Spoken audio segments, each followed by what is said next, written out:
Say my name. Say it.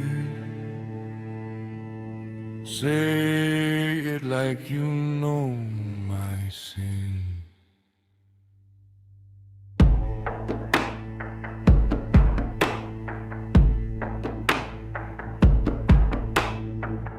Woke up to a world gone black.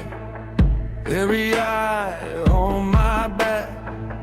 Every voice speaks in code, like they know what I don't.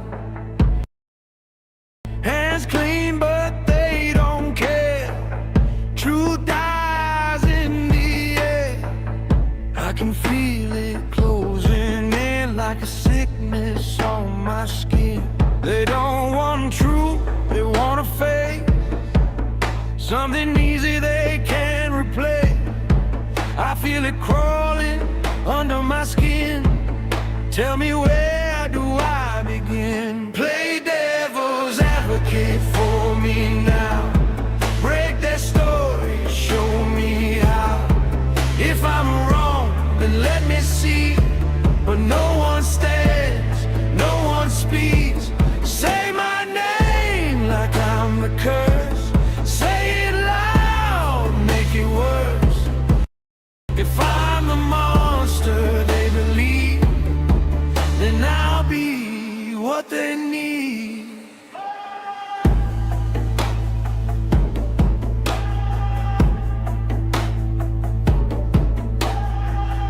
Every whisper feeds the flame. Every shadow knows my name. I don't recognize that man, but they swear I am what I am. Walls talk when I'm alone. Truth cracks in the tone. Every doubt starts to fade. Every lie feels like fate. No one's coming, no one fights, no one questions wrong or right. If I scream, it feeds the sound of a king without a crown. Play devil's advocate for me now. Tear it open, break it down.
If there's truth, let it breathe, or just bury it with me.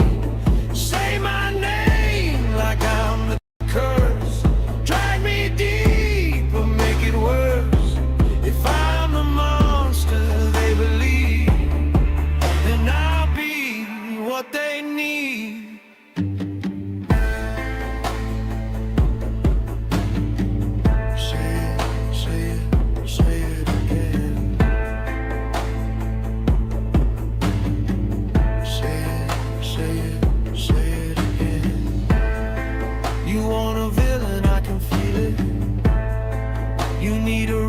I'll be coming. You built the cage, I'm living in it. Now watch me wear it like I meant it. Say my name, say my name. Feed the fire, feed the flame. Say my name, say my name. Feed the fire. Don't play devil's advocate. it for me now. There's no truth left to be found. You made the shape, I'll fit inside. Let it live, let it ride. Say my name like I'm the curse. I am everything you've rehearsed. If I'm the monster you believe, then I'll be what you need. Say my name. Say it again. Say it like you know my sin.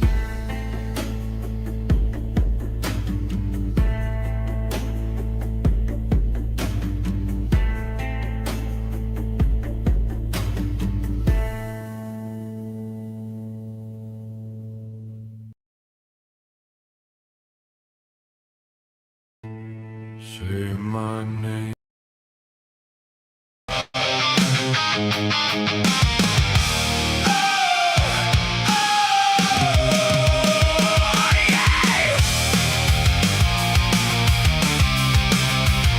Just tell the truth.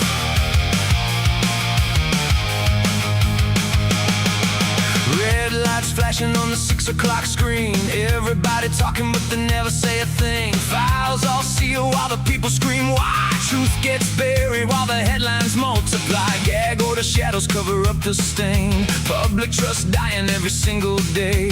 Backroom deals with a courtroom grin. Justice ain't blind if the money walks in. Plea deal, signature, stamp and repeat. Another jury never gets a seat. 12 angry voices replaced by a trade. System so cheap while accountability fades. Listen, can you hear the silence break? Listen, how much trust can people take? Hey, hey, just tell the truth tonight. Hey, bring it all into the light. No more secrets, no more walls, no more shadows in these halls. Devil's advocates in the crowd tonight, saying truth and transparency are a public right. Just tell the truth.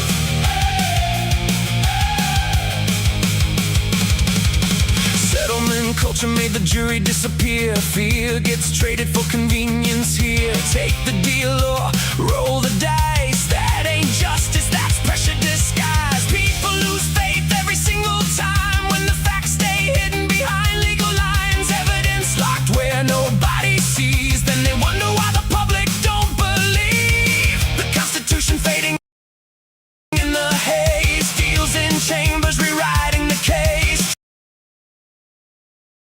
Truth shouldn't need permission to breathe in. Freedom dies when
Well, wasn't that interesting? Sorry about that. StreamYard is being a little stupid tonight, and I don't know why. So sorry we didn't get the whole song, but I tried everything in my power to get that thing to go. and it just wouldn't do it. So, but anyhow, welcome to another Crimes After Dark.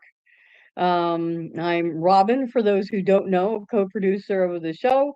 The boss man Lee, he is at CrimeCon right now, and he will be hopefully popping in at some point to see us and maybe give us some lowdown on what's been going on as they're getting the venue set up and see. Last night he said sometimes you see the famous YouTubers and stuff. We got Vinny Politano from what is it, Long Crime, walking around in sweatpants or whatever. So who knows what all he might have to show us. So hopefully he'll be able to pop in and but it's great to be here with you guys again. Is myself and we have JJ. One will hopefully be joining us a little bit later on.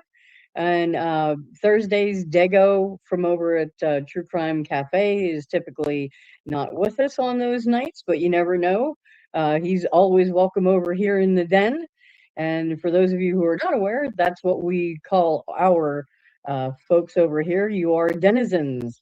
So welcome on in, everyone. It's great to see everyone. I see a bunch of our regular peeps. And hopefully, if you're new here, everyone, please make new people that you notice feel welcome. Our mods, Amanda and Essie and Denarius, thank you guys so much for all that you do. And without further ado, I'm going to go ahead and bring up JJ from State of the Deep. JJ, how are Hello, you? hello, Robin. Hello, denizens. Hello, mods. How was your day? I had a great day, actually. I got some stuff done at home earlier today. Did the normal stuff, taking care of business at home. I had to do some cleaning out some storage on my computer, just typical Yeah, everyday stuff. And then I went for a nice little motorcycle ride, got some lunch, got cool, some cool. coffee. Yeah, it was a good, Excellent. relaxing day. Excellent. We need those. That's Yeah. for sure. Yeah, and I was remiss. I wanted to let everyone know a lot of our uh songs Cat Farm has actually done for us. So she's also on the team and sometimes she's able to come and mod, but she's over in the UK, so sometimes the time difference is a little bit uh you know, hard for her. So, but I didn't want to leave her out, of course, because she has done so many of our amazing songs like Murphy the Dog and pretty much, which is one of our main favorites on the show. So, Cat you know, Cat Farm needs to be nominated for an AI right? Grammy. Yeah, yeah, right? She comes up with, I don't know how she does it. She comes up with really, really great songs, and people are like, "Oh, it's AI." And no, trust me, with all the work that I do with the sizzle reels and everything, eh, there's so much more human um input than people realize because yeah, in order to get it right and for it to be quality. So we certainly do still need that human component. So don't worry, when we're doing things like that, those songs and videos, they embody a lot of us, like us. So, and then DA, of course, he's done some songs, and Dago from over at True Crime Cafe, our one sizzle reel, the one with the team going out and doing an adventure, that one is from him. So, and if you guys aren't subscribed to True Crime Cafe, make sure that you do so. He does a lot of great content over there, and Roy's, you know, happy when he can join us. So it's always a great time. Like last night, we had a great conversation last night, didn't we? Oh yeah. Yeah, I love it Yeah. when we get a little, off the cuff. By the way, Robin, Yep. you crush it with the sizzle reels, man. Oh, Because well, thank I'm you. using Thank. your sizzle reel for my channel. That's my Oh, intro. great. Yeah, no, you Yeah. you crush it with that stuff, man. Well, thank you. Thank Well you. I done. enjoy it. It's thank you. It's a lot of fun. And as a matter of fact, Dago has recruited me. I'm going to be working on one for him. I actually started it yesterday, so hopefully soon I'll have one for everyone. You'll have to check that out over on his channel. So, but Yeah, yeah. and So my R-rated video might not be appropriate for this channel. I can understand that probably wasn't the best choice to put on a YouTube channel. The video oh, I sent hey, you. we can put anything in members only. That's no problem. Yeah, That's no members big deal. only maybe. Yeah, but Yeah. Yeah, I, we can do anything over there. So I will be working with that as well. So yeah, gun I have toting some and cool hard drugs probably ideas. aren't good for the YouTube algorithm. Yeah, but like I said, members only. We can put whatever we want in there. So that's no problem. We're all adults here, for God's sake. That's why we don't use pew pew and unalived. Yeah. That drives me Yeah, bonkers. I can't do that. Every once in a while I'll catch myself and try to stop myself from saying certain things, but in the end Yeah, it's hard. If you're just talking and having a conversation, it's right. hard to like censor words and things that you would normally say. Right. And to me, sometimes, like, if I go to say it, it just sounds wrong. Like, I see one's but in the Boogie Down Bronx. yeah, yeah, you got the Bronx is on fire again. So, yeah, I don't know if he's gonna make it to the show, but he's in the chat hanging out with us and so forth. So, well, and to that end, Sir One, he was kind enough to give me a monologue. So even though he's not here to read it, I will try to do him proud and read it in the style to which you all are accustomed. So without further ado, I'll get into that, and then we're gonna go over another one of the new documents from the WSU lawsuit, and a couple other things. So we're gonna have us a great show, peeps. So, all right. So here we go. Is it good to be alive in the den on a Thursday night? Oh yeah. All right. Mrs. One and Jackson and Juliana, you are all the apple of Sir One's eyes. So, and I hope you all have a wonderful night. So, part one was about the horror. Four students, one night. A house in Moscow, Idaho. A case that left the country staring into something it could barely understand.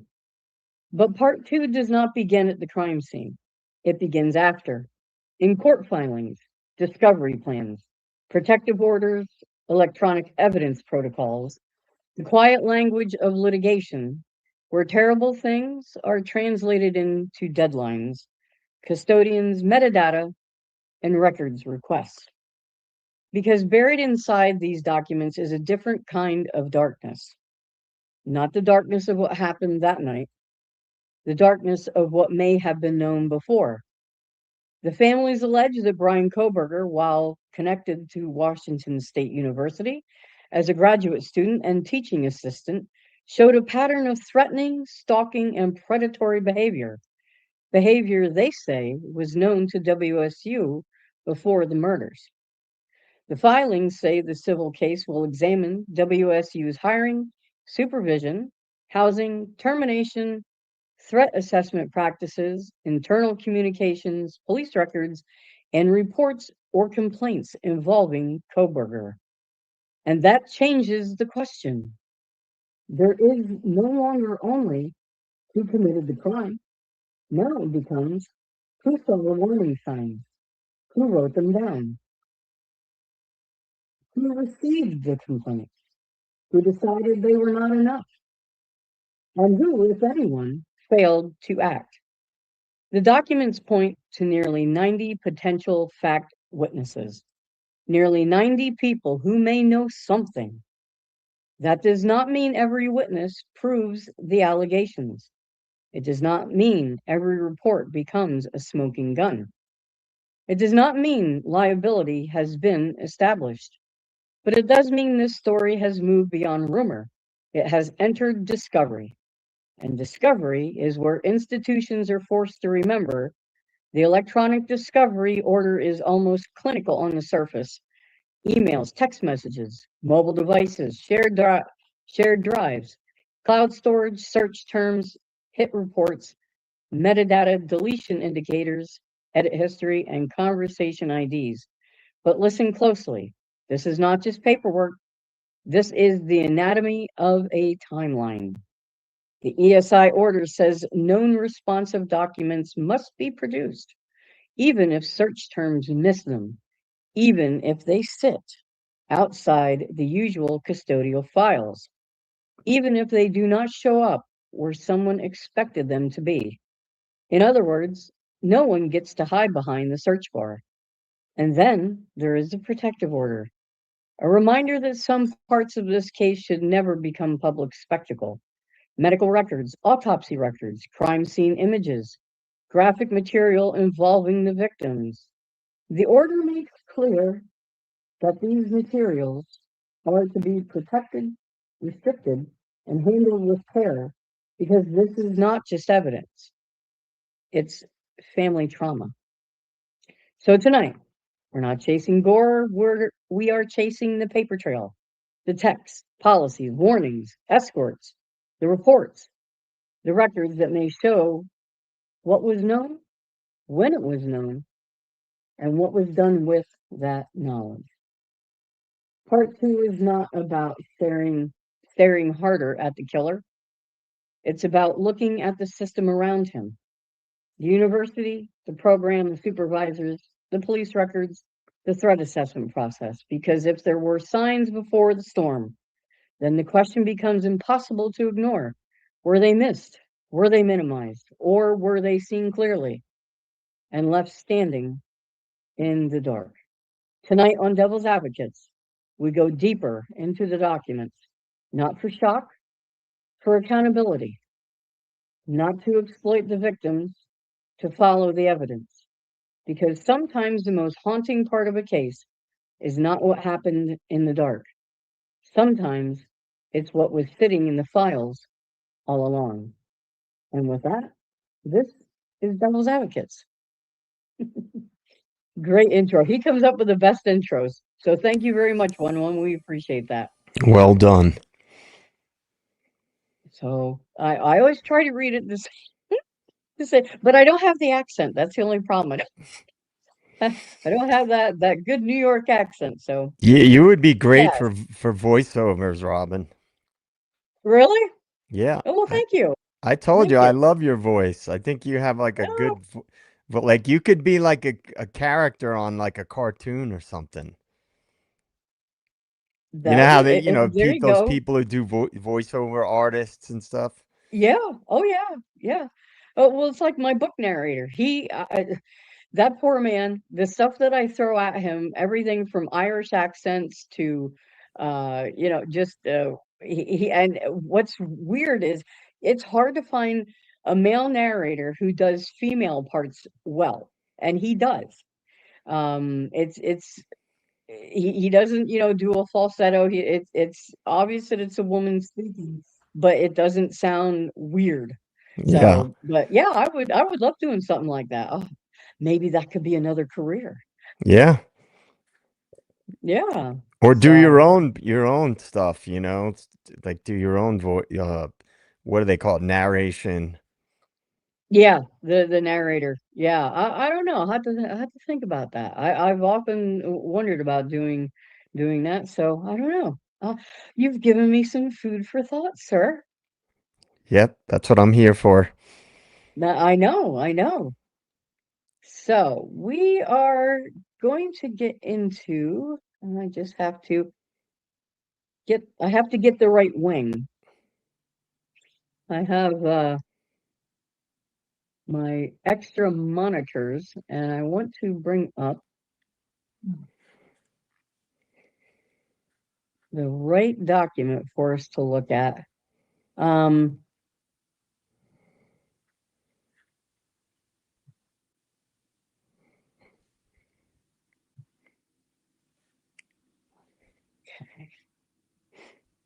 We're doing it live, people.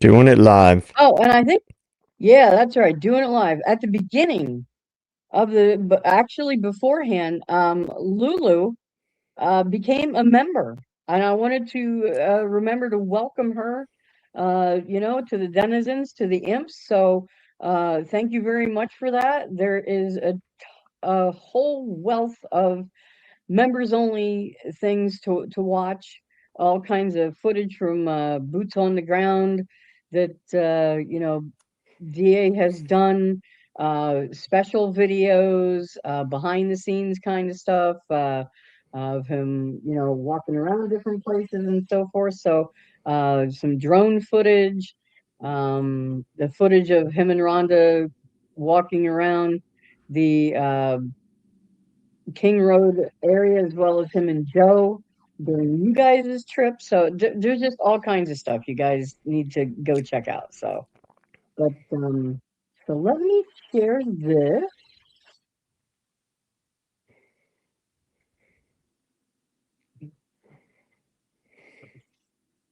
Let's find the right one. There we go. Put it on stage. Okay. Just will make sure I got it all set. So this document is one of the 3 new documents to come out concerning the WSU lawsuit, of course, between Steve Consalves, as well as some of the other family, uh, and taking WSU to court for wrongful death. And these 3 documents are all very important for us to understand. No, I'm not a legal expert. I want to put that out there first and foremost. But I, when of course when we had talked to Lee about it, just thought that we would go ahead and do a brief overview of what these documents are, and they'll be in our Discord, so that if you want to download them and read them yourself, you're more than welcome to do so. But this one isn't too long. It's like 10 pages long. But again, I'm not going to go over this word for word. But these documents, what they are trying to do is essentially lock all evidence down, and especially the electronic evidence. Now, this document, which is the note on not note joint status report and discovery plan. Okay. So, and what this goes over is it's essentially the plan of how the federal civil lawsuit that was brought by them, it tells the judge what the case is about, how complicated the parties will be, what discovery they plan to do, and the proposed timeline to get the case ready for trial. So it's not a ruling. Nothing has this is not a decision of any kind, and it certainly does not decide whether WSU is liable. It's strictly just a planning document that was filed jointly by both sides, so that the court can set deadlines and lay out everything in an orderly fashion. So and of course, we already know who is suing who. Some of the claims that are being asserted in this are survival, meaning, the plaintiffs are claiming that the deceased victims could have brought the suit themselves had they been alive. Of course, wrongful death, which claims that, you know, the suit was brought because the deaths allegedly resulted from WSU's wrongful neglect or wrongful conduct. And because WSU receives federal funds, must comply with certain state obligations. So, and alleges negligence and gross negligence, and also what's called outrage, which is essentially emotional distress. They're saying that, you know, there's been, you know, known intentional or reckless infliction of emotional distress. Um, so, as you can imagine, this case is very complex, and you know, like in the, you know, one's intro, there are 90 potential witnesses in this case. Now, are all those witnesses going to testify if this does go to trial? Um, Probably not. But there's, yeah, well, they might lose. You know, Sean Marie says they might lose, um, or they're going to lose, but and they might. Um, you know, it's certainly going to be interesting to see if it even gets to trial. What do you think about that, Joe? Do you think it's going to get to trial? I think that it's probably going to be settled, in my opinion. Hmm. For a few reasons, I believe that. Number one, because a lot of these cases end up settling, especially Right, ones with a huge monetary reward attached to it. I think right. that besides that, I believe, and again, I'm basing this off of what my overarching theory is about the case, that certain entities don't want this to go before a public forum where documents will then be public record, because things I believe would come out that they don't want to come out. And we see by all the redactions and all the different things that have been shielded from the public, including just the narratives we've been told from the beginning that turned out to be false. So I think this would be a larger scale because of the magnitude of the lawsuit amount, right? So I don't Yeah, think it will. Personally, I think that it's going to get settled, or somehow something is going to derail it before it actually gets to a trial. yeah. I tend to agree, but I'm going to try to remain hopeful that it is going to end up going to trial. There is a ton of stuff that I'm sure they do not want coming out, but I'm hoping that WSU kind of sticks to their guns, and isn't going to just kind of take that line down in a sense, um, because it could uh, give us more insight. I mean, I know earlier, back when the lawsuit was first filed, I believe there was, when they were showing potential, you know, witnesses they wanted to call, actually Brian Koberger was on that list.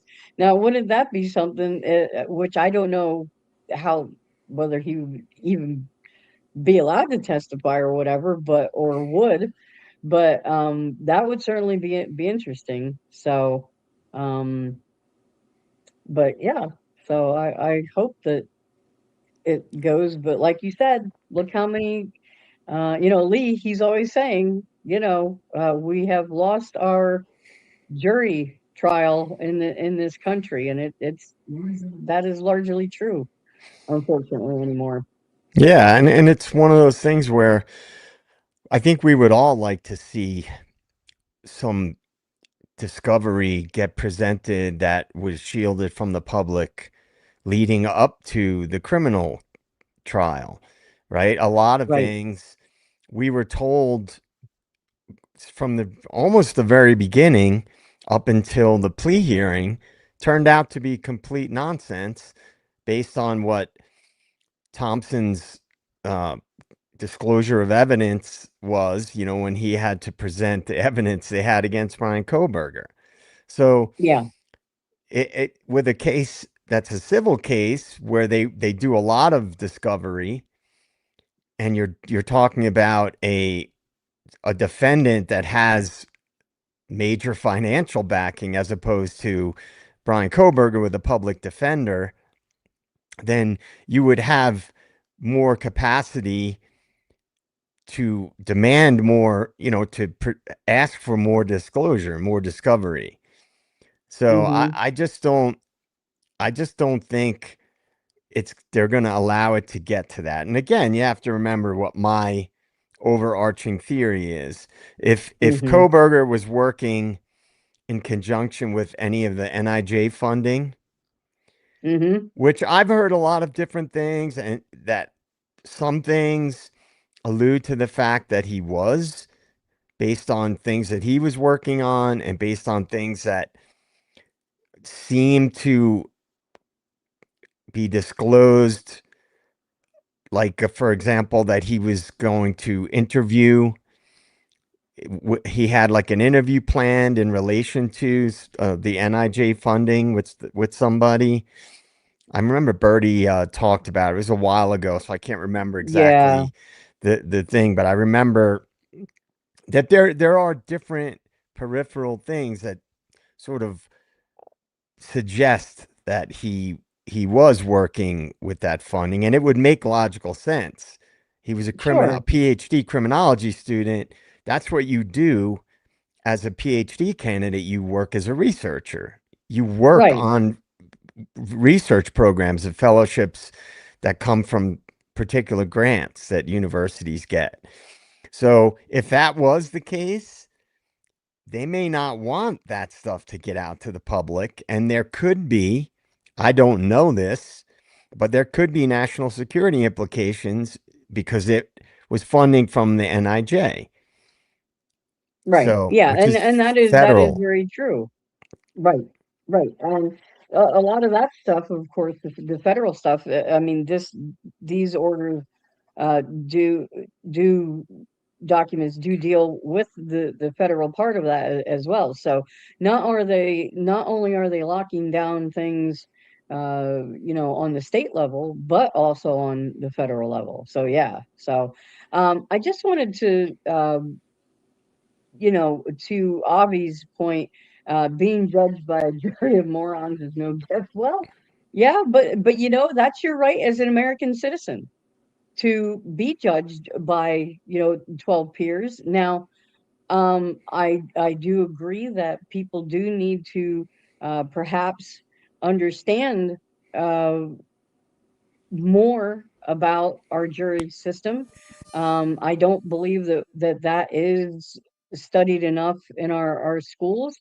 Now, to the other point, our teachers are trying to do the very best they can with what funding and so forth they're given. However, I do believe there are certain topics like our legal system, our political system that need to be studied more, not because I'm a super political person any longer. I'm not, because to me, it's all the same anymore.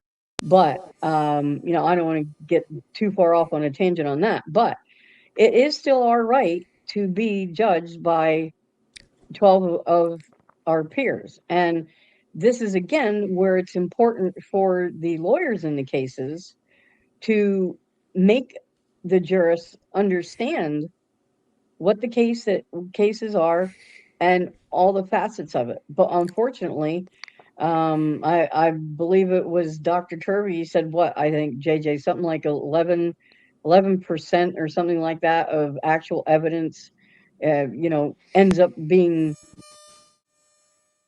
presented at trial. I think it was something like that. Yeah, I don't remember 25% maybe. exactly what he It, said, but yeah, it was a very small percentage. Yeah. right, because they have to, decide what wants to be presented, what they want to be presented. And Right. it's very strategic.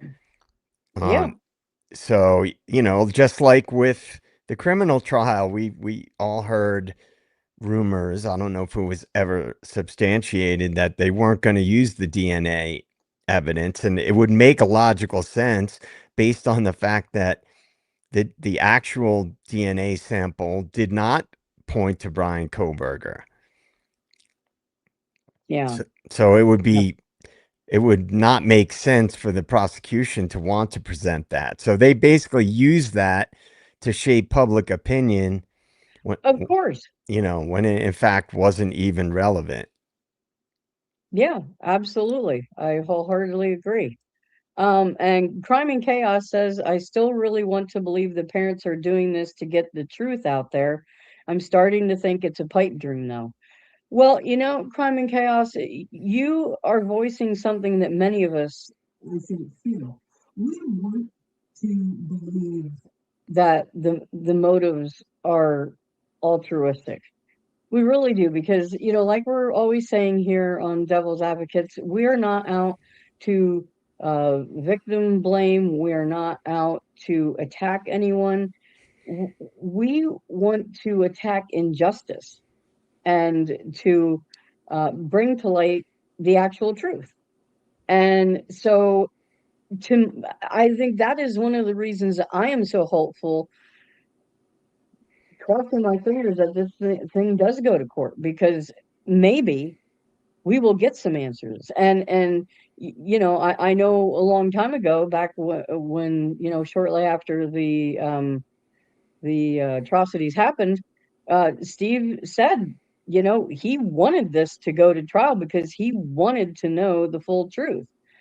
And I want that for the families. I want that for the victims. So I hope the motives are altruistic.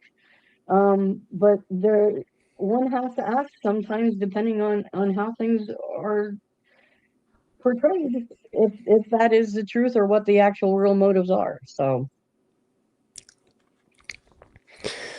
Yeah, I think we all would like to get more answers. I'm kind of black pilled about the whole thing at this point. With all the amount of fuckery basically that we've seen leading up to the plea deal. And then the book, Broken Plea comes out, and then Turvey does some interviews, and then you see clearly, if you're to believe what they say and what was in Whitcomb's book, that major evidence was completely ignored or seemingly ignored.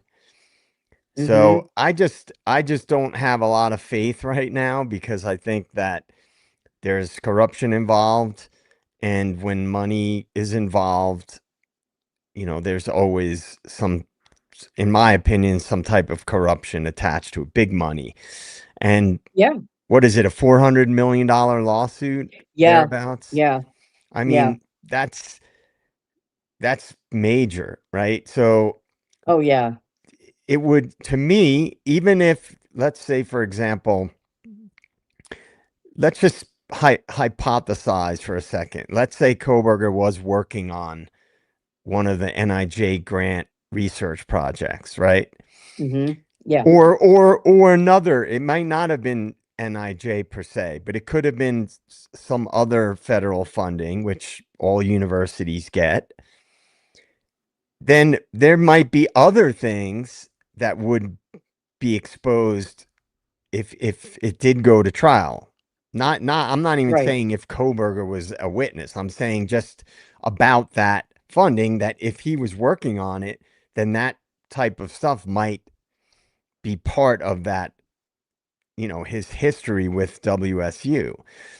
And there might Sure. be some much more powerful forces that don't want that stuff to be revealed to the public. And look, the power the power structure and anything connected to federal agencies, they have a lot of sway in the legal system. Right. Yeah, absolutely. Now Eve, to Poco Jewel 27, um, to their comment about, Steve forcing the trial. Well, just because WSU comes back with a counter offer, so to speak, a settlement offer to the families, that does not mean they have to take it. And especially, um, if they all have to agree to accept a settlement, um, if one of them is a holdout, holds out, it may end up going to trial, just based on the fact that, you know, maybe one of the families or two of the families, whatever, they're not going to accept a settlement. So, um, there would of course be some back and forth, some different offers and so forth, some bartering there. Um, so that is one way that, a trial could essentially, I don't want to call it force, but it could happen because, you know, they don't have to take a settlement offer. Yeah, I mean, it's one of the things I said quite a while ago, actually. I haven't talked about it in a long time, was that let's just say that Koberger was working with some type of bigger investigation and that there was a parallel investigation going on behind the scenes, right? So that Hmm. Koberger was there. Now this is my charitable version of my theory that they're actually investigating a much uh bigger case in the background, let's say, in parallel Okay. to the original case against Koberger. If he was working with the feds or in law enforcement in some way, and I do still hold out the space for the idea that there's a much bigger investigation happening behind the scenes that would take a lot longer if Hmm. it's related to or in like an organized crime type of situation, which that stuff Right. has happened throughout history, right? They have Yeah. much bigger uh, stuff going on in the background, but they can't reveal it to the public, right? Because they don't. Obviously, it's classified.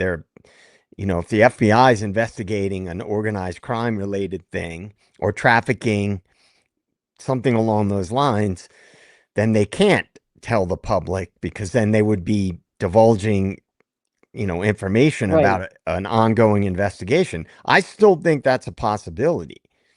Like I have Sure. not ruled that out. I just don't focus on that as much because because of all the other aspects of this case that don't seem to add up that point to corruption. And corruption is very different than they're doing another investigation in parallel or behind the scenes. I don't think they would need to lie as much to the public if there was a Right. parallel investigation going on. I don't know. That's just my take on it. No, I think you very may well be right. Um, and then like, we've said before, they do have to, especially because if this does involve national security and that kind of thing. So yeah, there would be a lot of reasons for them to want to keep things under their hats, so to speak. So, Chihuahuas in crime says, I think Steve G may want the truth, but I don't think Christy G does, in her opinion. Yeah, I mean, it does seem like in some of the interviews that, sometimes the two of them do seem to kind of be at odds with each other. And, um, which is true of a lot of people in that same situation. Maybe one person is ready to move on, but the other one is ready to dig in and really find the truth of what went on. And I think that a lot of times that is Steve's mindset, that he really does have more questions, as do we all. But I know if it was my daughter, I certainly would. I probably would have been tossed in jail, because I'm not sure if I could have kept my mouth shut or not. So, but yeah, the facial expressions between the two of them sometimes speak volumes, that's for sure. So, Robin, um, I'll be right back in a sec. Just okay, give no me problem. 1 sec. So, now this section of this document again, it's talking about how complex they all believe, both parties believe this is going to get. And let's face it, this is going to be very complex. I mean, you've got all these witnesses, you have so much evidence to go through. I can just imagine. And there's probably a lot of things that WSU is going to want that could potentially be um, part of the Koberger case, kind of do some overlap there. I mean, you're going to have records concerning, Brian's relationship with WSU, from recruitment and admissions, his hiring, his employment records, supervisors. It's very well possible that, his former supervisors would, of course, have to testify to, talk about his behavior, any reprimands, and so forth. So, yeah, and then to his termination, there's gonna, that will, of course, be front and center. It's going to go over like WSU policies, so even pre-employment screening, any kind of harassment or stalking, student conduct, uh, campus housing. I mean, just it's going to take a while to get this thing ready to go to trial. You know, um, It'll also deal with complaints and reports about Koberger. And as we all know, there were, I believe it was 13 different incidences that were investigated, and the university found no wrongdoing on Brian's part. So um, I'm pretty sure it was 13. So the volume is way low. Greg? Oh, yeah, using headphones. Let me see if I need to up my volume a little. There we go. Maybe that's better. Okay, so it's also going to go over any internal knowledge and communications. So what faculty, staff, students, administrators, and WSU police knew or discussed around Brian. So that is going to be, one of the things that, you know, this document deals with. The threat assessment, whether WSU assessed Koberger as a threat, and how WSU's threat assessment process worked generally. I mean, did they, from the family standpoints, they would probably want to know if they had cut corners into their investigation about the allegations against Brian. So I'm sure that that will be gone over extensively, you know. I excuse me.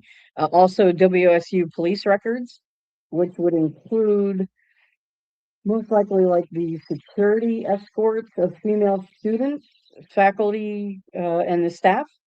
So that would also be included in that, as well as Brian's conduct while he was there, any kind of use of WSU resources, any weapons and vehicle records, movements, and his academic work, which, we went over the one Sunday night on here, the one paper that he wrote. So it would be very interesting to know what all they found in his office, like what all was found there. So, but You know, there's so a part of this case, Robin, that I would really like to know more about. That was sort of it came up earlier on in the case, and it kind of got buried, which was they were going to bring a firearms expert in.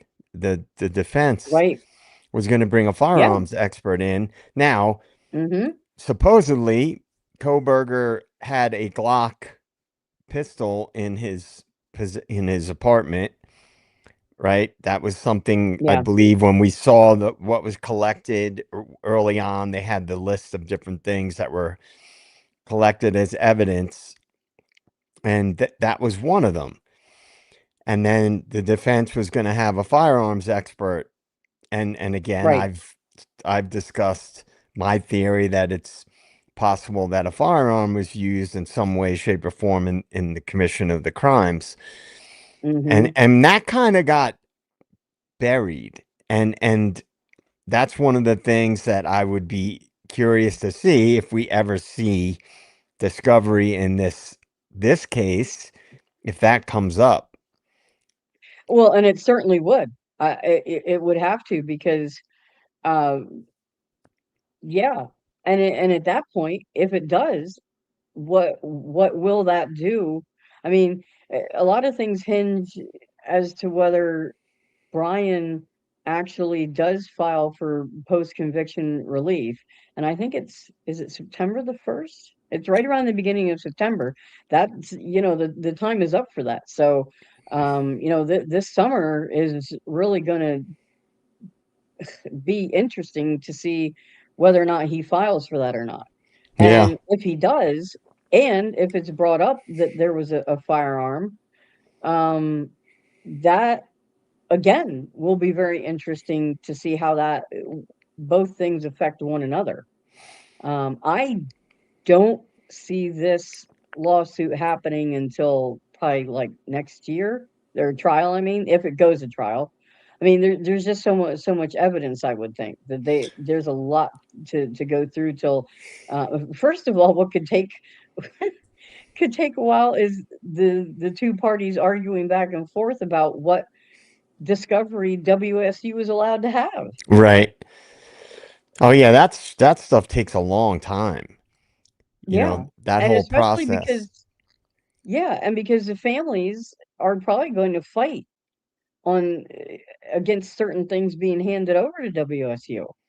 Right. And when civil cases with a large financial stake, the jury selection, because they have jury consultants, right, that are hired, that are especially, for example, like what WSU would have as their jury consultants. They're very expensive experts, and they are very slick when it comes to, you know, jury selection and things like that, for the Right, whole voir dire process. And one of the reason why I mentioned the firearm thing is because if you think about it, if there was a firearm used in the case in these crimes, perhaps they couldn't tie that evidence to Koberger's firearm, right? Which would be another thing right, that would kind of work against their theory. So if they were to present that information, then it would actually show that it wasn't his firearm that was used. So it makes right, me wonder if that they just left that part out, that there was a firearm used because they didn't want it to be, because again, I'm going based on what my theory is. They wouldn't want the public to know about that if they had no way of tying it to who they were trying to tie the crimes to. And that right. would be something that would work against them. But again, Of i- course. if this case ever goes to trial, which I would like, it would be intriguing and Oh really, man. really compelling thing to have to see how the strategy is for this type of a case, a major civil suit. But I just, Right. with the history of settlements, it's just, Right. I just don't know. I just don't know for a case with that big of a financial stake if they'll let it go to trial. Yeah. Yeah, I agree. Hot Grandma says, in the beginning, I thought Kaylee was shot in the face. That's why she was the only one with so much trauma to her face. Well, see, that's part of the problem, that the gun angle theory as a potential weapon, or at least a method of controlling the victims. That's one reason that has persisted, is because in the beginning, I mean, Christie herself said it was her niece, I believe, who, you know, called and said, Kaylee was shot. So, I mean, there was a lot of confusion from the get-go about a gun. So, was there a gun present and they have hid that? Um, it would not be the first time in history that that's ever done. Or was it just the fact that there was a weapon that was used as a method to control them? So yeah, and they've never really cleared that up. I mean, we don't have any autopsy reports or diagrams or anything like that to go on. And no, I you know we don't need to see the super graphic stuff, but at least if we had those reports, that would clear a lot of stuff up. That's why I was saying that if I'd like to see an interview with Turvey where people would ask him really basic questions that, were assumed, like, Yeah. was there a firearm used? How many Mm-hmm. how many bodies were actually at the scene? Um, just things like that. For example, let's say there might have been somebody else there that wasn't killed, that was involved in whatever happened. Let's say that, you know, I mean, there's a lot of theories you could go with, and I've gone through them all in my head. But Right. somebody is an expert is not going to offer information beyond what they were focused on, right? He was brought in Mm-hmm. to examine the situation with the knife sheath initially, right? That was Yeah. his initial role in the case, is to address just that. So he might not offer up any more information than what he was designated to examine. Like there might have Mm-hmm. been other things that he's aware of, but because he wasn't specifically designated to address those things, he might have just not brought them up, Yeah. you know. And if you hear some banging noises, they're working next door to with the construction guys are working next door to me, and they're moving appliances and shit around and banging shit around. Oh, okay. No, I didn't hear anything. So it must not be coming through Yeah, they your mic, just they just at least for started. me It's anyway. it's pretty loud. Oh boy. It's always something. So, but I guess the proposed deadline, this does outline some deadlines. So, the deadline to add more parties to the suit is June 30th. So they have about another month that they could add more parties to the suit if they wanted to. After that, apparently not. Yeah, this is what I said. This is not going to occur till next year. So, discovery is proposed to be completed by April 1st of 2027. So we're talking a year from now, essentially 11 months. uh, it's going to take a while to gather the evidence. It's going to take a while to go back and forth about what WSU is allowed to have. The case is expected to be ready for trial by June 1st of next year. So it does stipulate that in this document, and the trial is expected to be a jury trial. They're putting aside 20 trial days, but that is, to my way of thinking, just basically a rough estimate. They have to put down something, and probably closer to trial. If it goes to trial, if it's not settled, then they'll adjust that as necessary. So,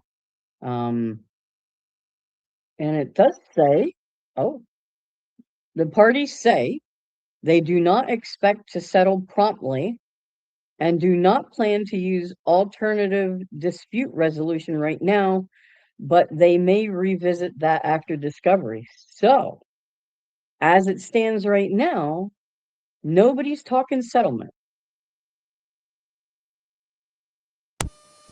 Yeah, we'll see about Now, that. we'll see. We'll see how long it lasts. That's right. You took the words right out of my mouth, JJ. That's right. We will see. But as of right now, neither party is acting as though this is gonna have a quick resolution. Um, so we will all be watching this very, very closely. Um, another reason it's probably going to take a while. There's going to be a lot of depositions. Uh, it's going to take a while to get through those just because of the sheer number of witnesses. I mean, 90 witnesses. That's going to, you've got to schedule everything. You've got to, uh, you know, and if you call somebody back for more than one deposition, so it's not like you're talking potentially just 90 depositions. I mean, this thing could go, a couple hundred depositions. So if you call somebody back once or twice or whatever. So, um,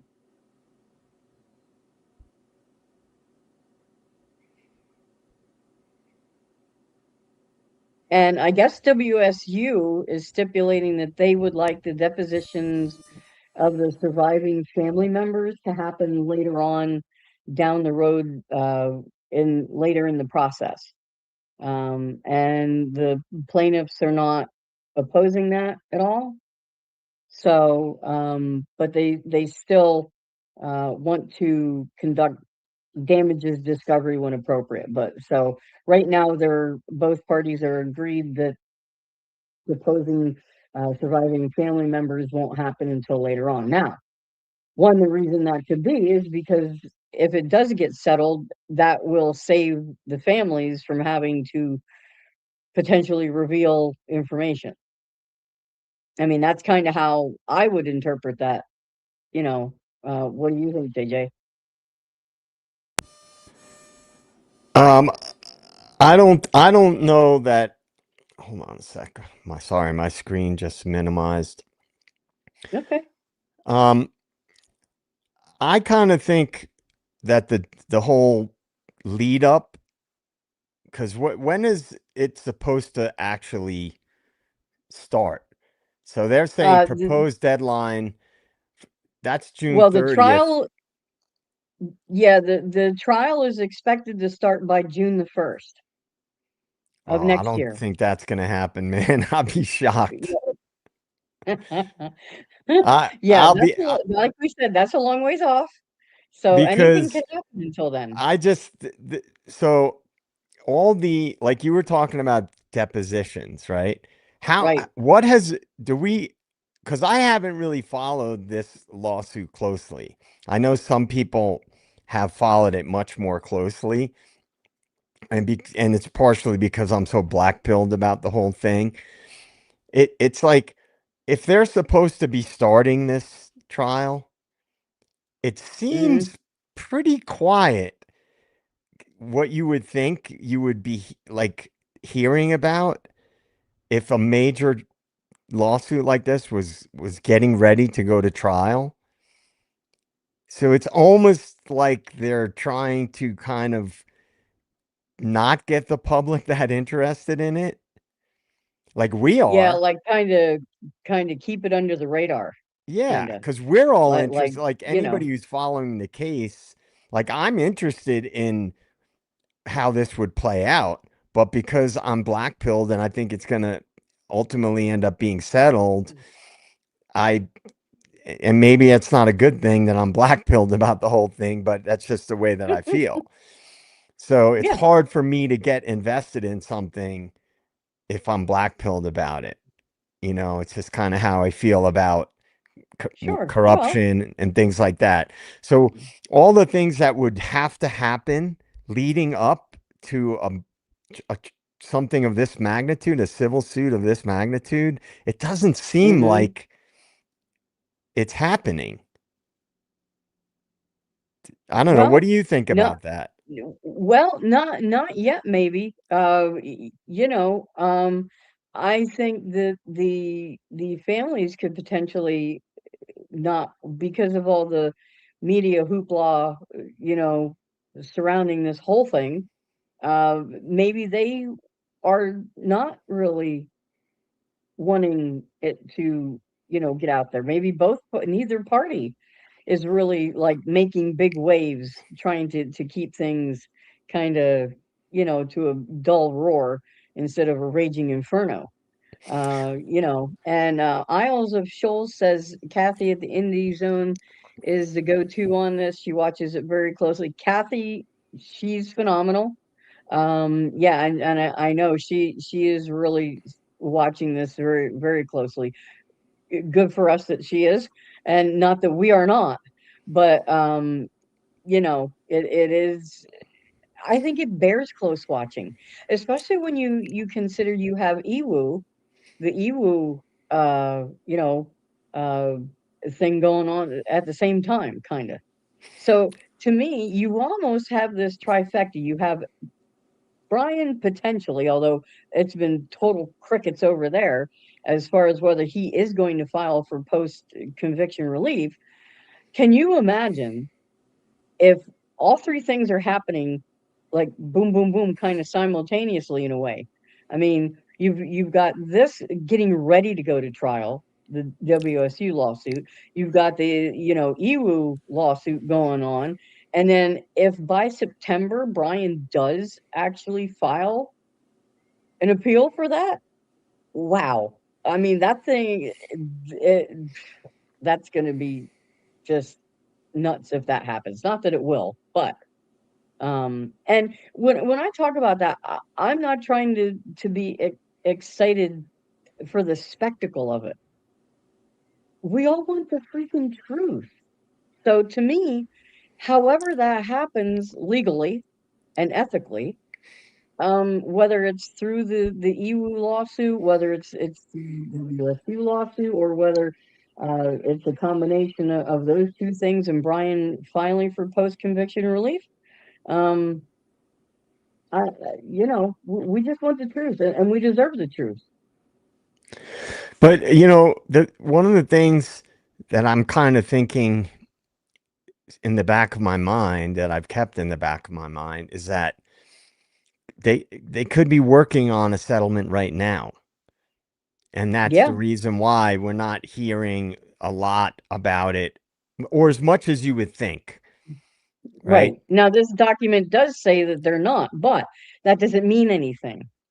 It really doesn't. No. You're right, JJ. No, I mean it's yeah, they could what they say in documents oftentimes is not necessarily they could state whatever they want in documents until things actually progress and go to Right. trial.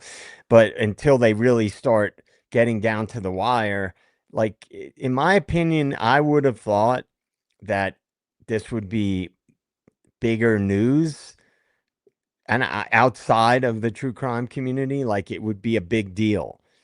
And it Well, doesn't seem like it is. I don't think the media wants it to be. We're only saying about the narrative from mainstream media. I don't think they want it to be, because what if it does go to trial? I mean, and something does come out, either exonerating or partially exonerating, not partially, but providing alternative suspects, like viable suspects. the way mainstream media, in a sense, is going to have to eat crow ab- about a lot of it. I don't think they want that to come out, but then again, you could potentially have the government angle as far as, they could go to WSU and say, look, whatever it takes to settle this thing, that's what you need to do. So, I just have a but feeling that's what's going to happen. I hmm have a feeling. Look, I mean, I'm not saying that I want that to happen, because I actually don't want that to happen, because I'd rather see more information have to be presented, more thorough information, and yeah, with a financial backing, right? So the school would right, have the means to hire the top-notch lawyers and experts and what have you. But just based on precedent and history, it just seems like, unless they want the spectacle, unless they right, want the distraction, the powerful forces may want to have more spectacle, more distraction for the public, and right. nothing like a good high profile trial to keep the public distracted. Yeah, and Rui Manu has a good point here. They haven't decided whether it'll flop or not, and as we all know, they're all after those ratings. So maybe it is a case that it doesn't sound shocking enough because wrongful death suits are very, very common in these cases. So it may not be something that the media has decided is sensational enough to make them any money, and get them, the ratings that they're always after. So yeah, that's a good point, Rui. I appreciate that. Thank you. Um, this document also does raise the issue of the magistrate judge.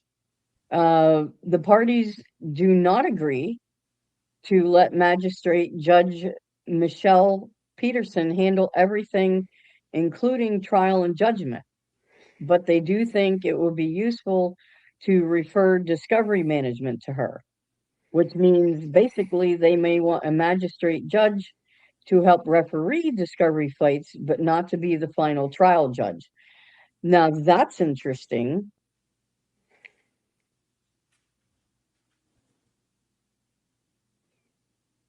I find that interesting that they would want to split that, have her essentially referee it, but not be the actual trial judge.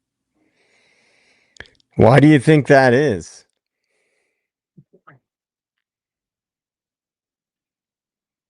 I don't know Could it why. be that they don't trust I'm the gonna presiding judge to be able to right. referee?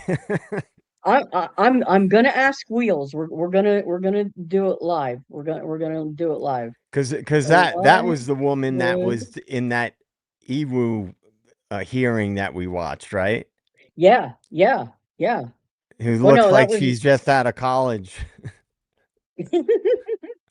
would in a civil trial the parties want a magistrate judge to referee the discovery part, but not be the trial judge in Idaho specifically. We're going to deal with Idaho specifically, see what it says, because, um,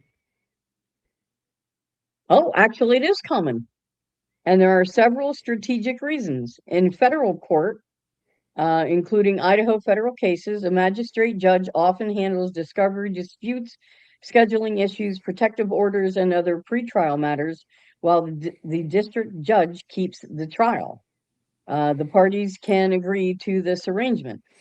In a case like WSU, Wheels knows me. He's like in the WSU I'm sorry, guys. Hang on.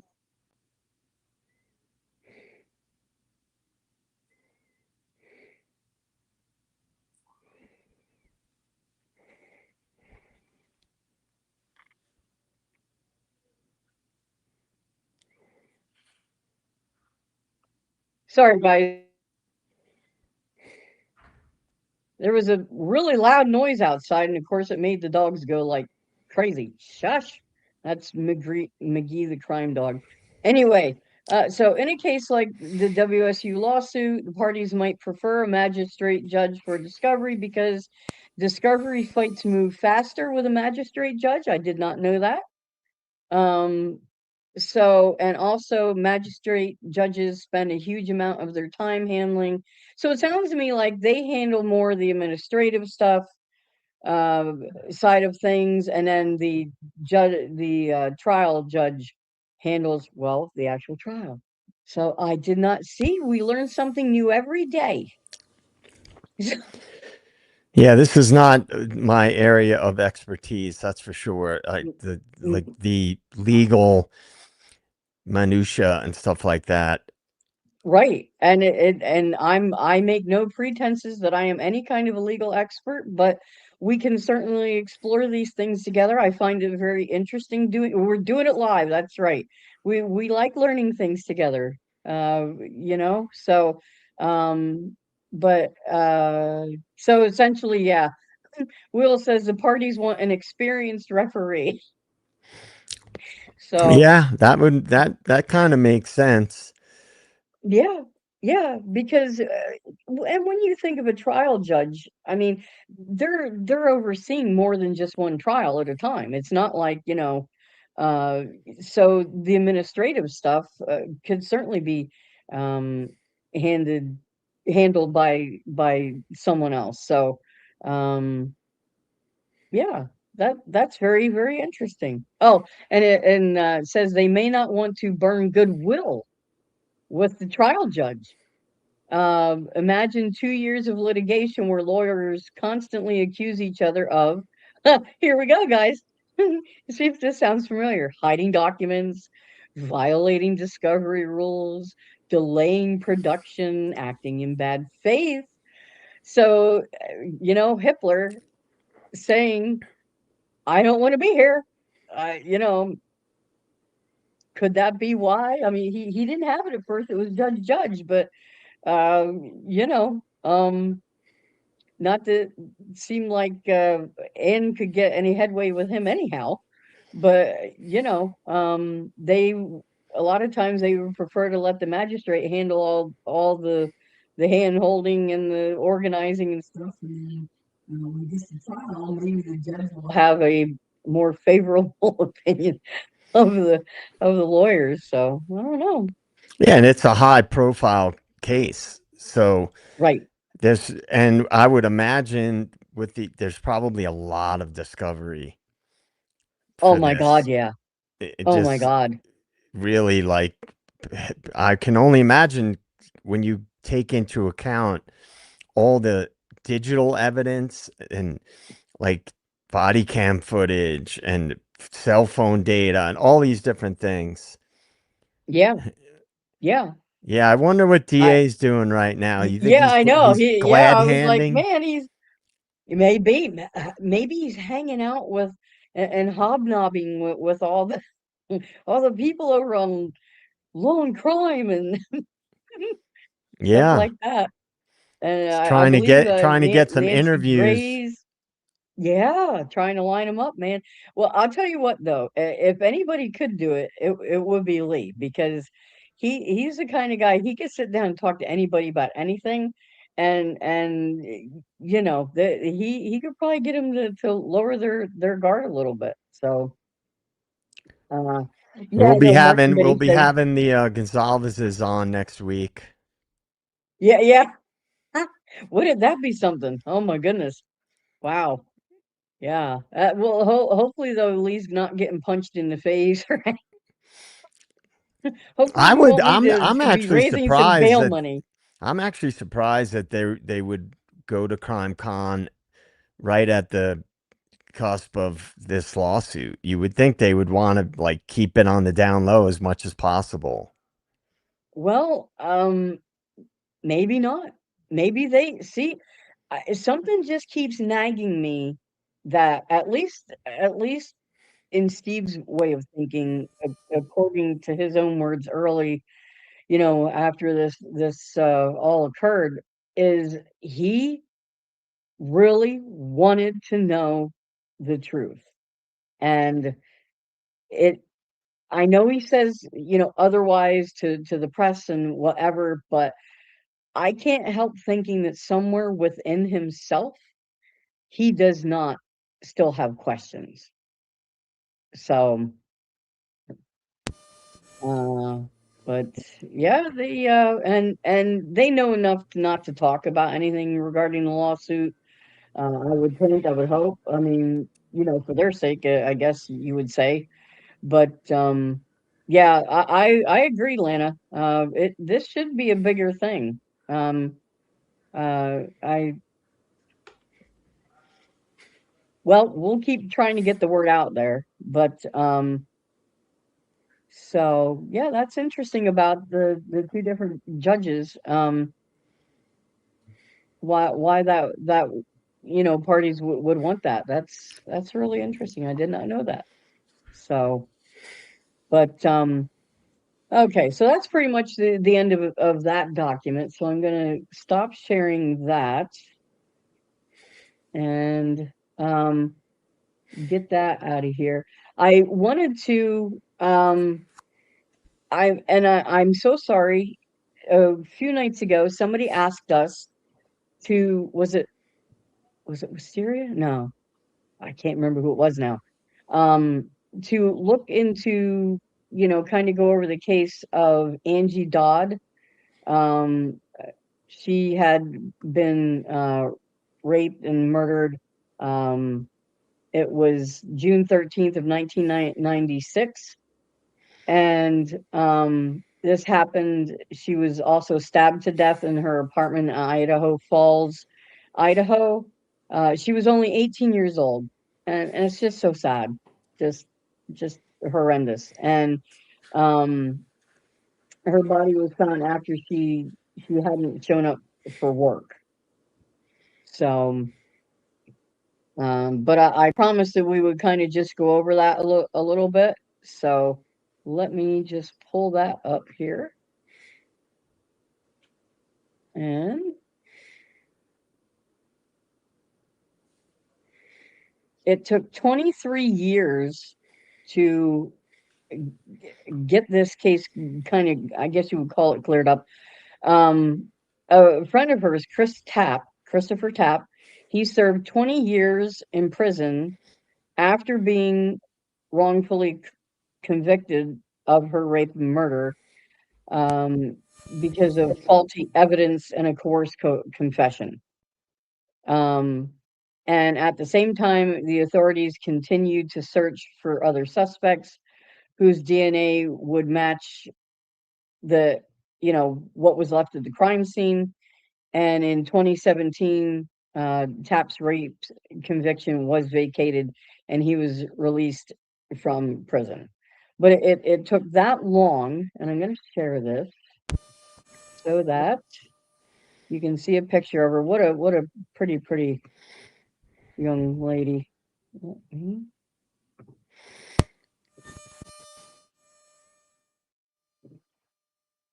There we go. Look at how sweet she was.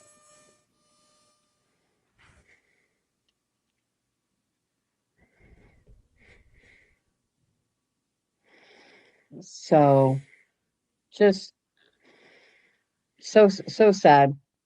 And we always talk on here about wrongful convictions, and I know a lot of us feel that that is what has happened in the Koberger case.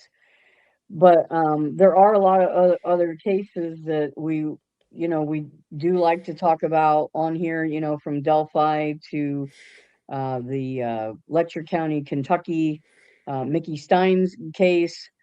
And so when you guys, ask us to look into something, we try to. You know, as you can imagine, our, you know, time limitations and so forth. But so I did just want to mention this case, and I'll put the link to this Wikipedia article in the chat. So if anybody else wants to, you know, read it, you certainly can.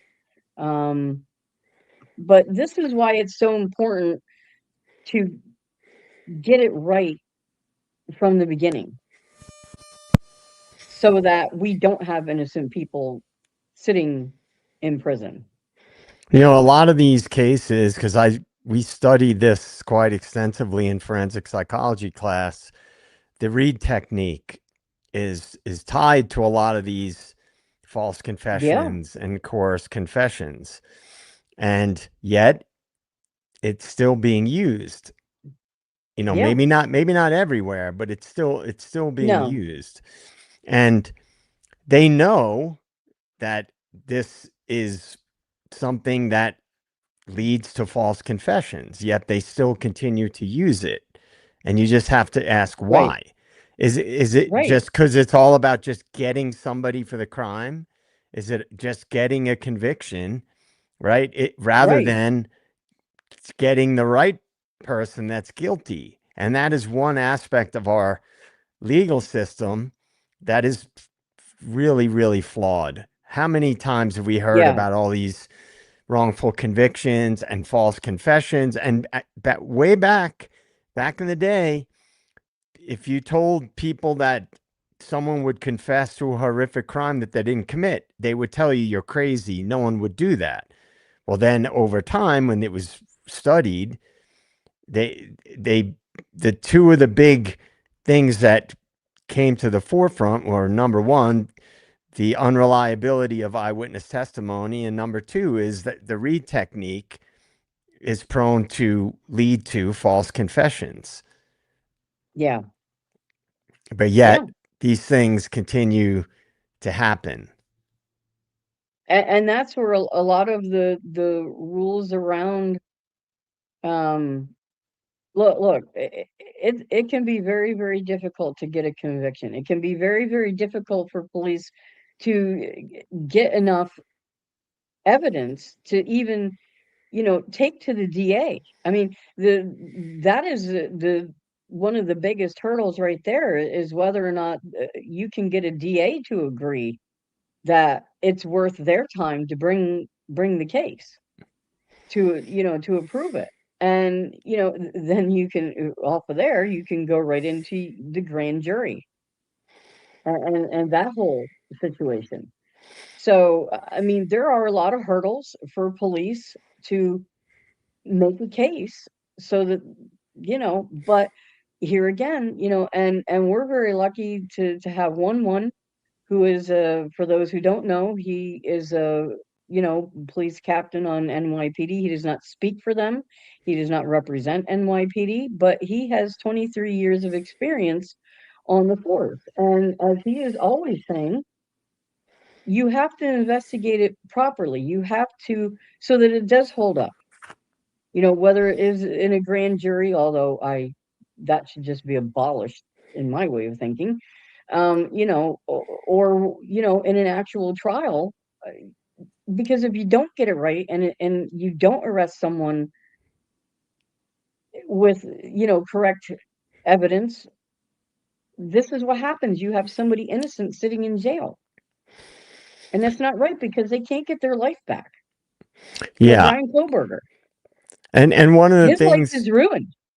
and one of the things that comes up a lot, like in case anybody doesn't know what the read technique is, one of the big issues that came up when you looked at case studies is that through the use of the read technique, they were able to actually get people to have false memories of committing Right.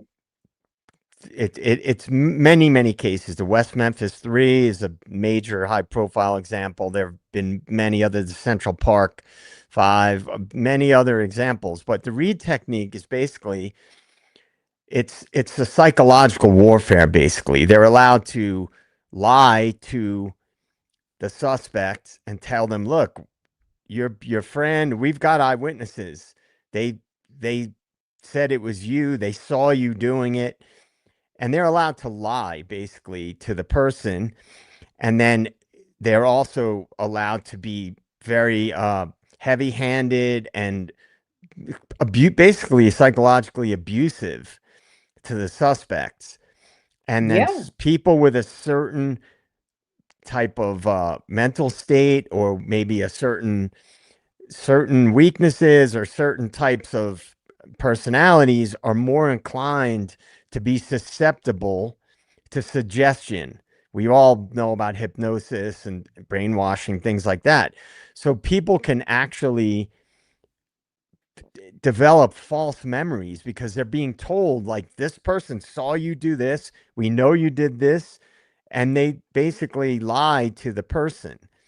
And they get right, people, a certain percentage of people will admit to things and even validate these false narratives that they're being told about what happened, even though that they're not accurate and they're not true.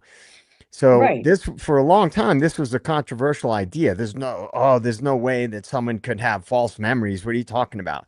But then over time in research, many cases, many cases, this turns out to be very true, but yet they still right. use it. Many Yeah. psychological research studies had outcomes that were very surprising to what they originally thought, like the Milgram experiment, right? All these different, there's one common thread that runs through a lot of these famous psychological experiments, and that's the suggestibility of people, how they can Well, be right. manipulated. Yeah. I mean, look at Delphi. Look at Richard Allen, the way that what they did to him.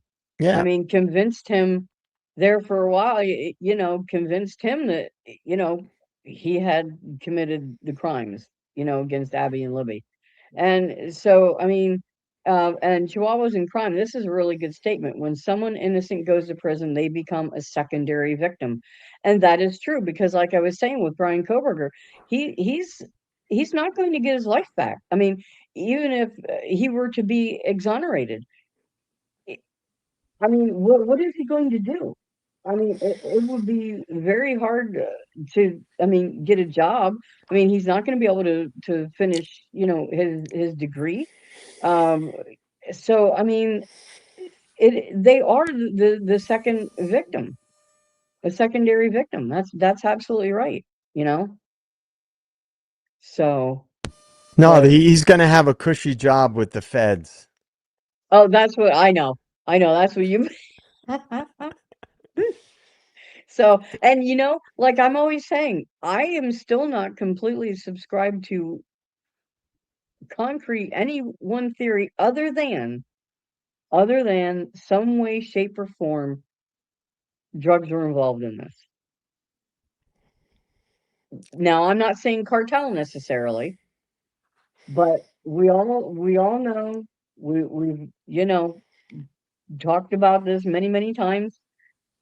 Drugs run through the town, they run through the college. I mean, small town where we used to live, they ran through that college, just a small town. And that's how a lot of these organizations are making their money now. Not, I mean, in the cities too, but a lot of them are now making probably maybe more money in some of the, if you figured up just in Pennsylvania alone, all the small college towns. I mean, there's Penn State. I can imagine how much money is being paid or made at Penn State. Oh yeah. So, that is the one angle that I will not sway from, is that somehow, some way, that's what is involved here somehow. Yeah, I agree, Robin. And I've said that from day one of this case. And in the beginning, people were shitting on me on online message boards. Oh, what are you saying? Oh, there's drug addicts, this and I'm like, no, there. This is a No, college. There's drugs rampant at colleges. It's just right. reality. And with everything we've seen in this case and every interview just about, that issue came up. And Mm-hmm. so, or at least that question was raised. and addressed, which Right, means at the very least that they're aware that there's a lot of drugs in the area, which would make sense in any college, right, especially a party school. What do right, people think a party school is? They're not sipping tea. exactly. They're they're Nope, they're partying, they're doing drugs. I mean, that's what right, partying is in college. So I right. agree, Robin. I think that there's definitely that component fits in with all the few main theories that I have. That is part of all of them. Yeah, yeah. So, and I want to clear something up. You said, oh, they're drug addicts. You can partake of substances, but not be addicted to them. I mean, there are people who enjoy alcohol of varying varieties, but they're not alcoholics. So it's the same way with drug. Now, many people do unfortunately become addicted, and so I am not being careless about um, stating that. But what I'm saying is when for some young people they want to experiment with these things. College is their first opportunity to do that if they have not done so in high school. They get away from their family, they're at a new place, they're making new friends, there's peer pressure involved. Oh, one, yay. How are you tonight, sir? You're Oh, we can't hear you. Hello. What's up, Captain? Can you hear me? There Now we we go, can. there you are.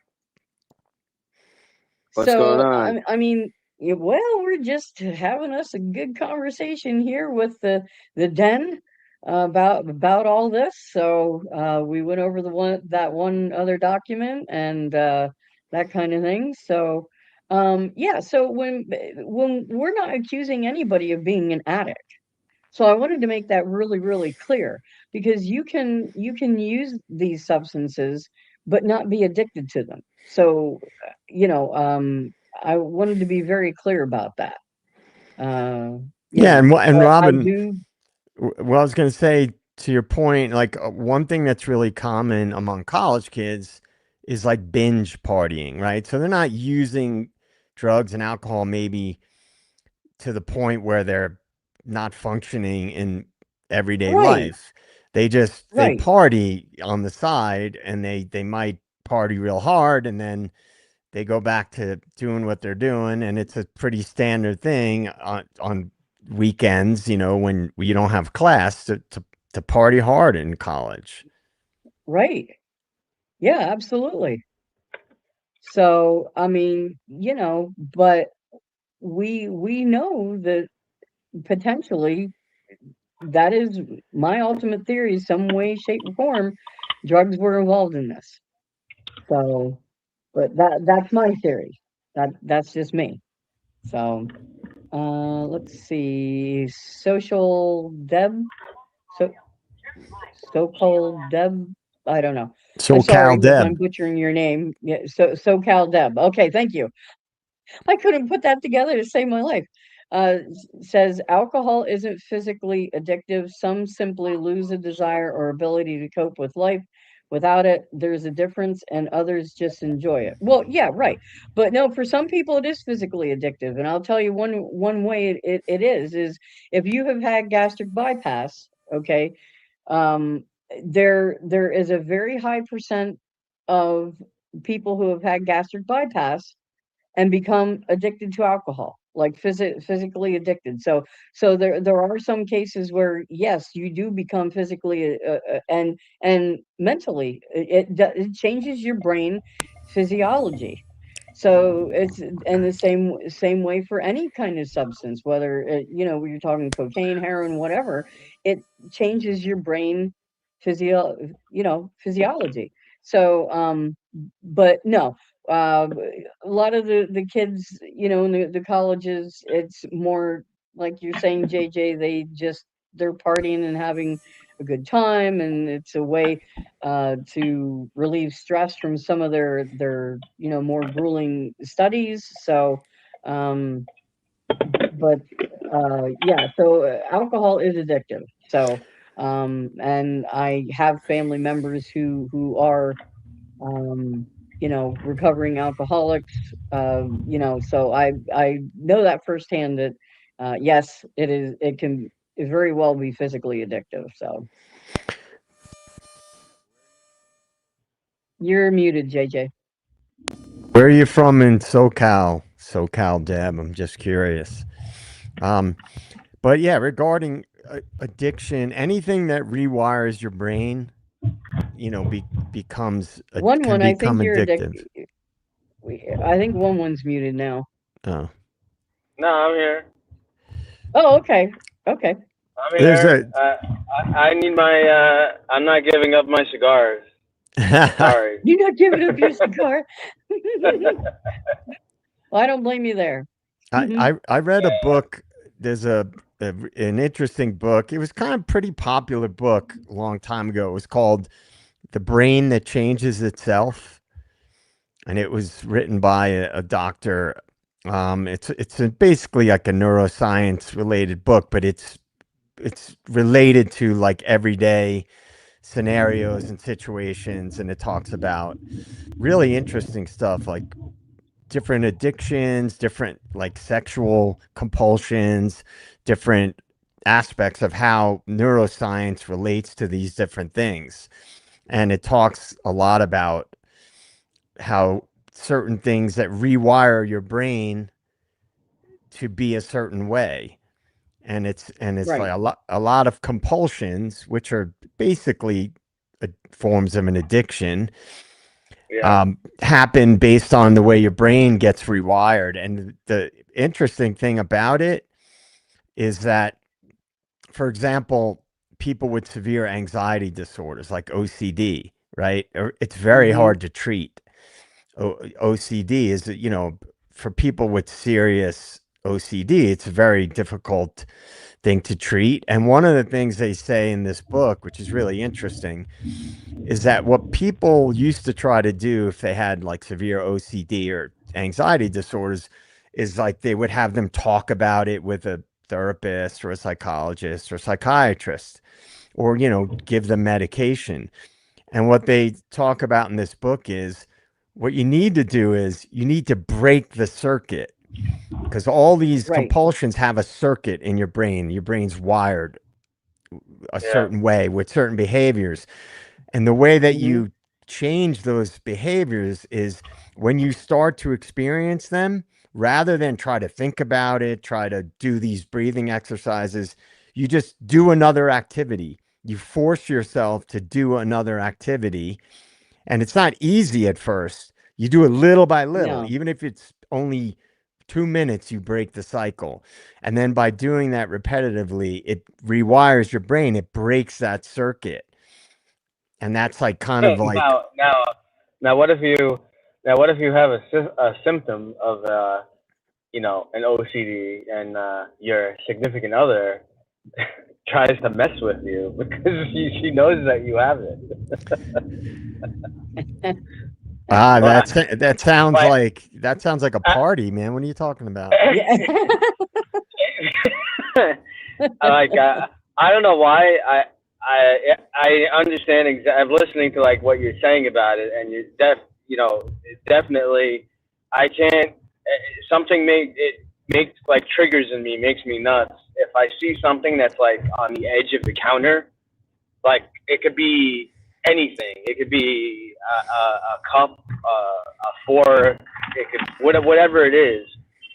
It just annoys me so much. I have to move it. So Yeah. my wife likes to mess with me, and she'll purposely put something on the edge, and she'll do it. Like she'll keep doing it because she knows it makes me nuts. So. Well, that sounds very charming. Yeah. Sounds like something that they put on the internet for people to watch. Oh, you probably You, laugh your ass off. Yeah. oh my gosh, that's funny. I've never met But Mrs. One, but I like her already. oh Yeah. yeah, I mean, And I'll tell her. I'll be like, I'm like, this makes me nuts. You have to keep doing it. And I'll turn around and she'll just do it again. yeah, JC Fitzpatrick, 100% agree because it's all it's the same thing. Negative like thoughts and compulsive thoughts are form of an anxiety disorder, OCD. Anxiety, Yeah. OCD is an anxiety disorder. Right. Right. It's tied with that, but I have some OCD, so I know, Yeah. and I know what has worked for me and things that I've learned. I went to school to become a psychotherapist Right. and was focusing on treating anxiety. You know, that was one of the areas I was interested in. And it's neuroscience it's interesting because it's very different than what the psychotherapy world necessarily focuses on. Yeah. But Right. you can't argue with brain science. I mean, they Right. literally measure No. brain activity and Right. they can measure things with functional MRIs and things like that. So, like, I've read a couple of different neuroscience books. I didn't study neuroscience, and I sometimes wish that I had because it's super interesting stuff, It man. is. It is. It is. And Yeah. And one of the. I know is Oh, go ahead. I was just gonna say something, I have ADHD, Yeah. but I'm also bipolar. Right. So when you have those two things together, I mean, my brain, there are things that will light my brain up that other people can't stand. Like now, I'm not OCD, but I love organizing. It relaxes me. Whereas some people Yeah. find that boring and they find it work. I enjoy it. So yeah, it's interesting. If you learn how to channel those things, Yep. it's like a superpower. Yeah. Like some people that have um, like OCD or bipolar disorder, Hmm. certain types of brains function a certain way. And if you learn Yeah. an Yeah. ADHD, if you learn how to channel that stuff, it's Hmm. Right. it really is like a superpower. Because when I want to learn something or focus, accomplish something, Yeah. I will zoom in on it like a laser, and I will utilize that, analyze that. And he Right. wants you to analyze this. Well, that would be interesting. You could open up What? like Yeah. Lucy from the Peanuts had a little stand, whatever it is. Or not Lucy. Who One had of that? Linus. No. Who yeah. sold One the of the things. One of the or things the I find advice or so whatever? interesting. Yeah, Yeah. the advice. You could just analyze everybody. You don't want me to Yeah. No, but analyze you're you. absolutely no, but you're absolutely right. It is fascinating, and even within Yeah. people, not that we're going to turn this into a whole mental health discussion, but tying it back into okay, look at Brian. Okay, Brian Koberger. Oh, the OCD. That's why his hands looked so dry and rough and everything because he was constantly washing his hands. And yes, I put the R in washing because I can't say washing, Yeah, I mean, but look, a lot of really artistic people are mhm, they have figured out how to channel things that they may struggle with in everyday life. They took that Yeah. and they channeled it into an outlet, and became a superpower. yes, Right. sometimes I'm Right. that way when I'm putting together sizzle reels, like any kind of creative stuff, like doing stuff for the channel, organizing I get tunnel vision and I don't know anything, like you know, Yeah, it's that flow state. You Yeah. get into it. So yeah, one of the things that's interesting that you're talking about like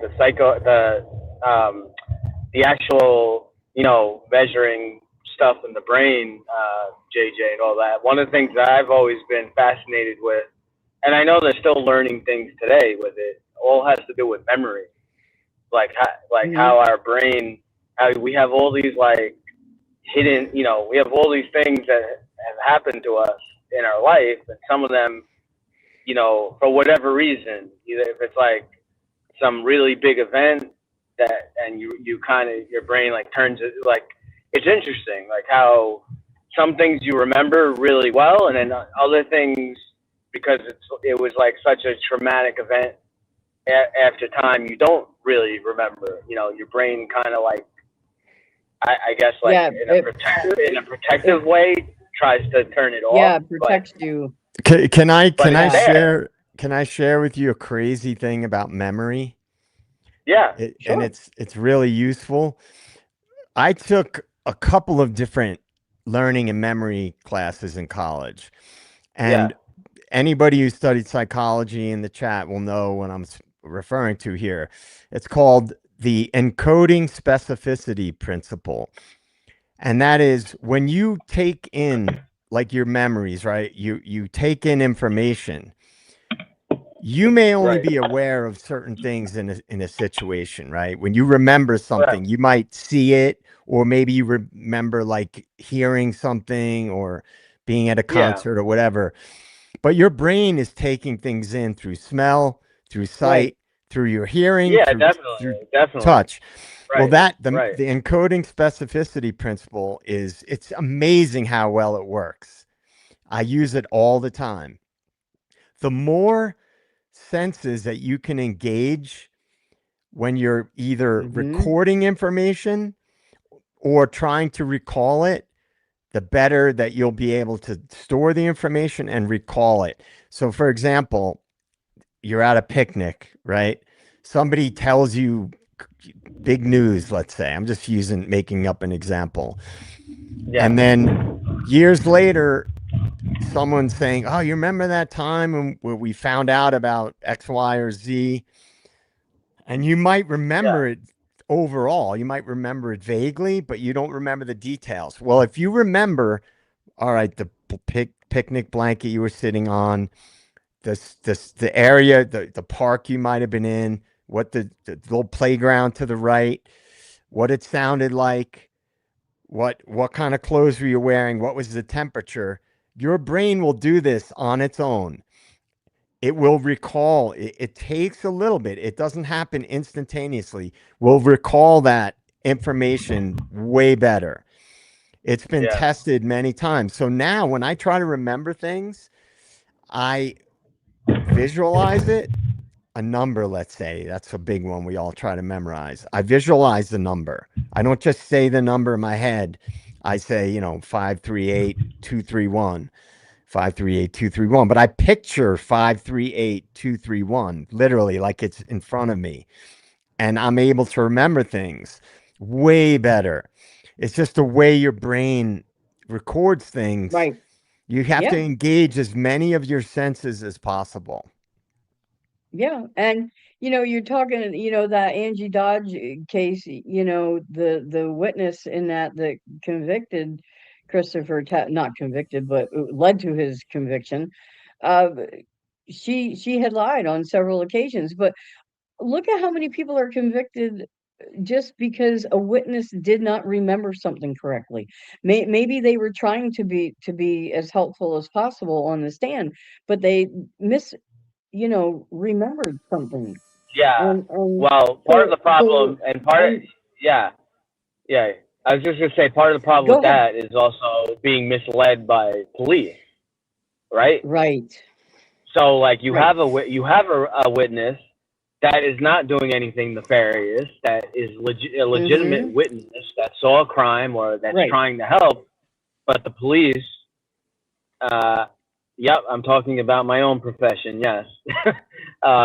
They get so much tunnel vision, and it's so narrow-minded that they just keep force feeding certain things, and then that what they start to talk about starts to turn into reality. Right. And that's what you have to, we were talking about that earlier, one. You must have tapped into that ESP and all that. You have to guard against that. We were talking about, how the police will get, tunnel vision that way, and the some of the interrogation tactics that are used that are very questionable, like in Richard Allen's case, the way that he Oh was yeah, treated, as well as yeah, many horrendous. people, or even the witnesses. So yeah, yep, Do you guys remember that phenomenon, the phantom limb syndrome, yeah. where Where somebody if somebody has, yep, has an amputation and then they suffer like excruciating pain because they think Yeah, the limb is still there. The doctor that cured basically found a cure for that. Um, I read his book. He's written several, but I read V.S. Ramachandran. He's like a like famous neuroscientist, and the way he oh, cured it was basically he created this really basic device where it would be like a box. So imagine on one side of my body, say I have my one arm, but let's say my right arm was amputated. He would right, take a mirror inside of a box, and it was almost like a three-dimensional kind of thing. And he would have that, and he would have the subject put it across from their other arm, and then they would move their left arm, it would look like they had a right arm that was moving.